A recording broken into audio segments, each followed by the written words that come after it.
به نام خدا. سلام دوستان عزیزم، وقتتون بخیر باشه. پادکست صدای سکوت امروز رو با کتابی زیبا و جذاب شروع می‌کنیم. کتاب خدمتکار، یا عنوان دیگر از پشت درهای بسته او همه چیز را می‌بیند. عنوان در زبان مبدأ یا به زبان انگلیسی The Housemaid هستش. موضوع رمان و داستان خارجی نویسنده فریدا مکفادن هست و مترجم خانم مریم علیزاده میلاندو. این رمان در سال 1401 منتشر شده توسط نشر کوله پشتی. لطفاً با من همراه باشید تا مشخصات این کتاب رو برای شما بخونم و سپس کتاب رو با هم ورق بزنیم. کتاب خدمتکار با نام اصلی The Housemaid نوشته فریدا مکفادن جلد اول از مجموعه کتاب خدمتکار است. این کتاب یکی از تریلرهای روانشناختی نفسگیر به شما می آید که از همان صفحات اول خواننده را مجذوب خود می کند. رمان در سال 2022 منتشر شد و خیلی زود به فهرست پرفروش‌های نیویورک تایمز و آمازون راه پیدا کرد. نشر کوله پشتی این اثر را با ترجمه مریم علیزاده میلاندو منتشر کرده. در رمان خدمتکار زنی جوان به عنوان خدمتکار وارد خانه‌ای مجلل می شود. غافل از اینکه پشت زیبایی و سکوت ظاهری این خانه رازهایی نهفته است که آرام آرام پرده از واقعیت‌های هولناک گذشته برمی‌دارند. خدمتکار رمانی است که ذهن خواننده را تا آخرین صفحه درگیر می‌کند. این اثر یکی از پرفروش‌ترین کتاب‌های سال 2022 در امریکا بود و به سرعت در میان دوستداران ژانر تریلر روانشناختی جای خود را باز کرد. فریدا مکفادن که در کنار نویسندگی پزشک متخصص مغز و اعصاب است، از تجربه حرفه‌ای خود برای خلق فضای پر اضطراب ذهنی بهره می‌گیرد. او با استفاده از شناخت عمیقش از ذهن انسان خانه را که انتظار می‌رود پناه باشد به صحنه‌ای از اضطراب و فریب تبدیل می‌کند. سبک نگارش کتاب ساده است اما داستان ساختاری پرکشش دارد. نویسنده با استفاده از زاویه دید اول شخص شما را وارد ذهن راوی می‌کند و سپس با چرخشی ظریف اعتمادتان را از بین می‌برد. خواننده با داستانی روبروست که علاوه بر تعلیق‌های فراوان بازتابی از اضطراب‌های جامعه مدرن است، جایی که اعتماد کردن دشوار می‌شود. برخی منتقدان باور دارند قدرت اصلی مکفادن در توانایی او برای ترکیب سادگی نثر با عمق روانی شخصیت هاست. برخلاف بسیاری از تریلرهای مدرن که بر شوک ناگهانی تکیه دارند، رمان خدمتکار بر تنش تدریجی و ابهام روانی بنا شده است. با این حال کتاب خدمتکار از جنجال بی‌نصیب نمانده. برخی مخاطبان در پلتفرم‌هایی مثل ردیت و گودریز شباهت‌های میان این اثر و کتابی از کنستانتین لیو به نام The Last Mr. Parrish دیدند. البته این مقایسه‌ها هیچگاه از سطح گفتگوی عمومی فراتر نرفت و ناشر و نویسنده کتاب ذکر شده هیچ شکایتی مطرح نکردند. درباره فریدا مکفادن نویسنده کتاب. فریدا مکفادن نویسنده و پزشک برجسته امریکایی است که با رمان‌های تریلر روانشناختی خود به ویژه رمان خدمتکار به یکی از پرفروش‌ترین نویسندگان جهان تبدیل شده است. او در واقع با نامی مستعار می‌نویسد تا زندگی حرفه‌ای پزشکیش را از نویسندگی جدا نگه دارد. در این خصوص گفته است: سر کار می‌خواهم فقط دکتر باشم.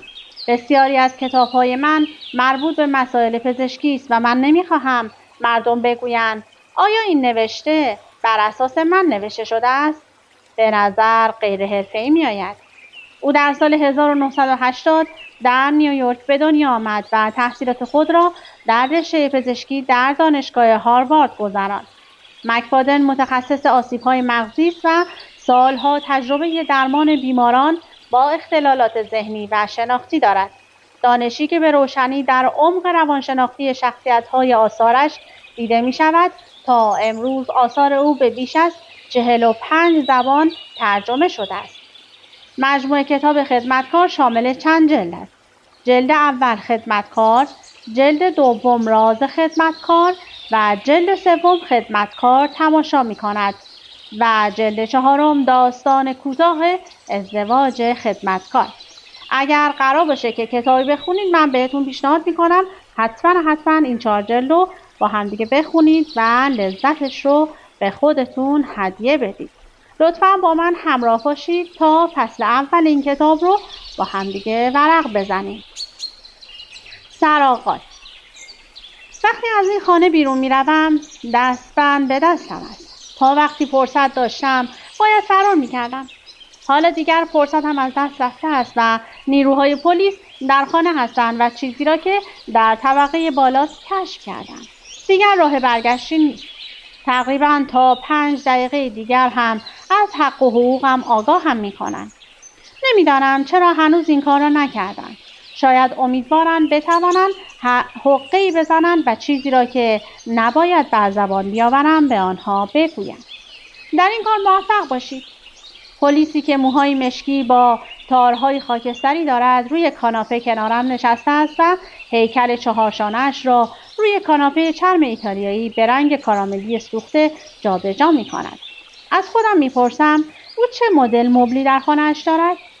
قطعاً مثل این مبل هزینه 5 رقمی برایش نداشته و احتمالاً رنگ زایه‌ای مثل نارنجی دارد و پر است از موی حیوان خانگی‌اش و بیش از 1 درز پاره شده هم دارد.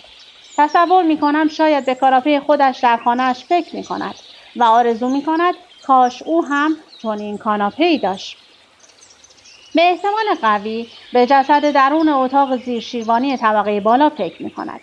مأمور پلیس با لهجه کشدار نیویورکی‌اش می‌گوید خب بیا یه بار دیگه مرور کنیم. اسمش را قبلا گفته اما یادم رفته است.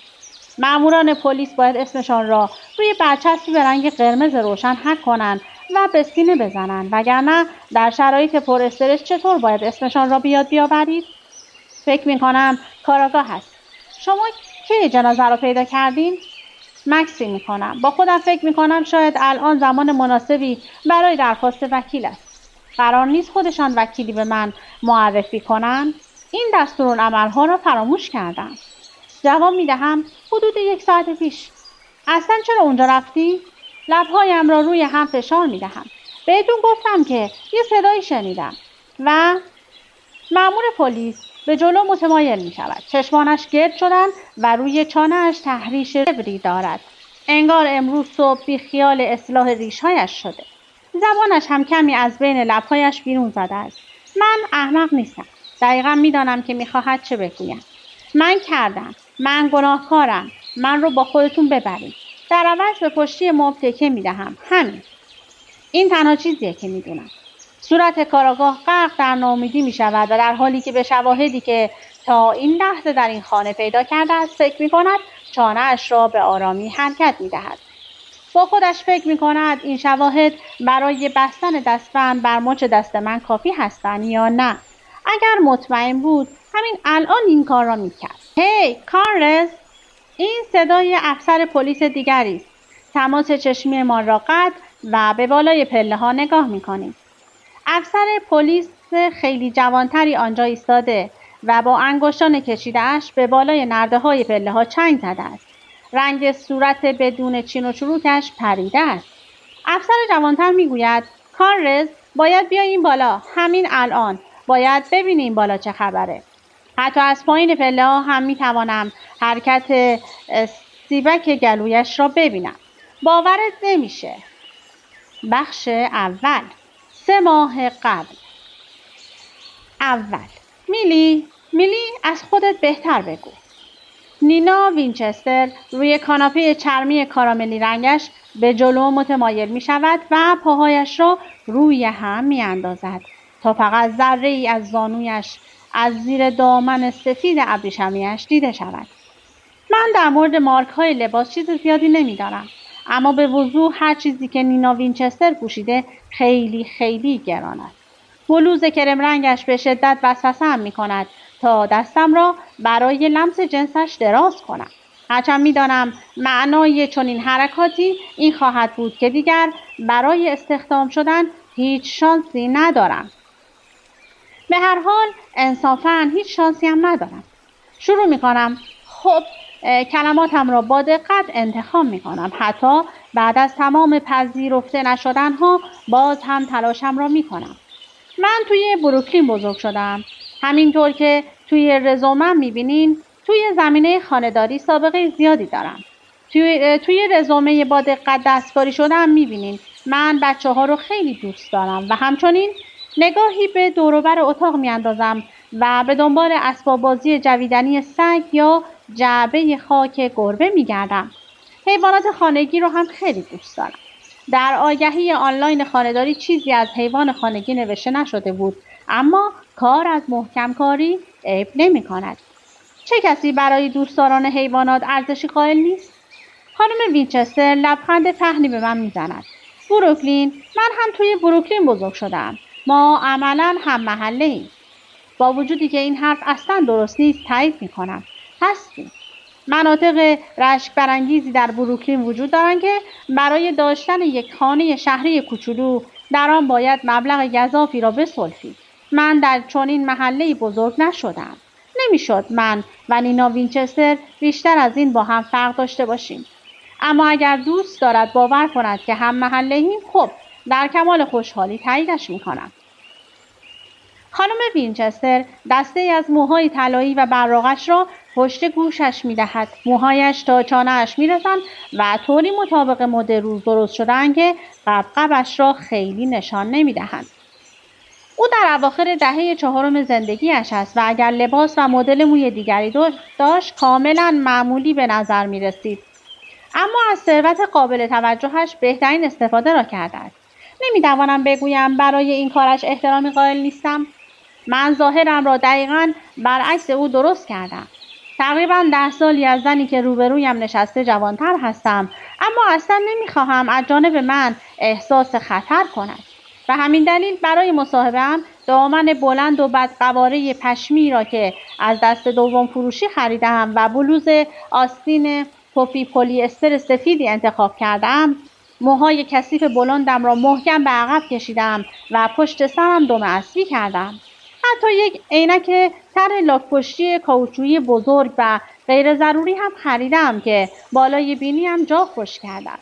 من حرفه‌ای و واقعاً بیریخ به نظر میرسم. میگوید خب این کار بیشتر شامل نظافت خونه است و اگر بتونی کمی آشپزی سبک. میلی تو آشپز خوبی هستی؟ بله هستم. آرامشی که در آشپزخانه دارم تنها چیزی است که در رزومه‌ام دروغ نیست. من آشپز فوق‌العاده‌ای هستم. چشمان آبی کمرنگش برق میزنند. عالیه. راستش رو بخوای ما تقریبا هیچ وقت یه وعده غذایی خونگی خوب نداریم. هر میخندد. کی وقت داره؟ هر نوع پاسخ پیش‌داورانه‌ای را که ممکن است بر زبان بیاورم قورت میدهم. نینا وینچستر کار نمی کند و فقط یک بچه دارد که تمام روز در مدرسه است. یک نفر را هم استخدام می کند تا تمام تمیزکاری‌هایش را برایش انجام دهد. حتی در حیاط جلویی خیلی بزرگش مردی را دیدم که برایش باغبانی می کرد.